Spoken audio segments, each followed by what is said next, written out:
ছেলেরা যদি 4টা বিয়ে করতে পারে তাহলে মেয়েদেরও 4টা কেন, মেয়েরা আরো বেশি করবে, কারণ মেয়েদের এনার্জি অলওয়েজ বেশি থাকে। ছেলেরা যদি 4টা বিয়ে করতে পারে তাহলে মেয়েরা পারবে না কেন?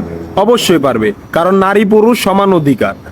আর যদি একটা কথাই চিন্তা করি তাহলে মেয়েদের চেন কোনো কাজে লাগে না, চেন খুলে মোতার অধিকার তো তাদেরও আছে। মালে আসেন, একটা চাবি দিয়া যদি 4টা তালা খোলা যায় ওটাকে বলা হয় মাস্টার কি, আর একটা তালা যদি 4টা চাবিতেই খুলে সেটাকে বলা হয় খাঙ্কি। ধরেন আপনি 4টা ইঁদুর পালেন, আপনার কাছে গর্ত আছে একটা, বাহিরে অনেক বৃষ্টি, বুঝেনি তো ওয়েদার ডিমান্ড, এখন 4টা ইঁদুরের একসাথে গর্তে ঢুকতে হবে, তখন আপনি কি করবেন? ধরলাম উপরে নিচে মিলাই আরো 2টা আছে, হ্যাঁ, তাহলে 4 নাম্বার ইঁদুরটা কই যাবো?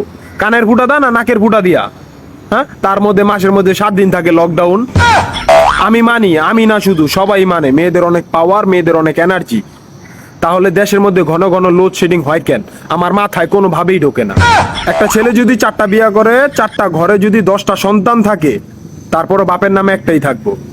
এখন আপনি যদি 4টা বিয়ে করেন, একটা সন্তান হয়, তাহলে বাপের নাম কি দিবেন? সলিমুদ্দিন, কলিমুদ্দিন, আনোয়ার, মনোয়ার, নাকি গড়ে মিলাইয়া জানোয়ার? আপনি কি নারী না ঢাকা শহরের লোকাল গাড়ি? 30টা সিট ফুল, 20 জন দাঁড়ানো, তারপরও বলে পিছনে সিট খালি, ওঠেন তাড়াতাড়ি, পিছনে সিট খালি, ওঠেন তাড়াতাড়ি। শুধু এই সমস্ত মেয়েদের কারণে পুরা নারী জাতির সম্মানহানি হয়। আমাদের উচিত সিটি কর্পোরেশনের কুত্তা মারার ইঞ্জেকশন দিয়া এদেরকে মেরে ফেলা, যাতে এদের জন্য অন্য কোনো মেয়েদের কেউ খারাপ নজরে না দেখে। মারানি কোনানকার।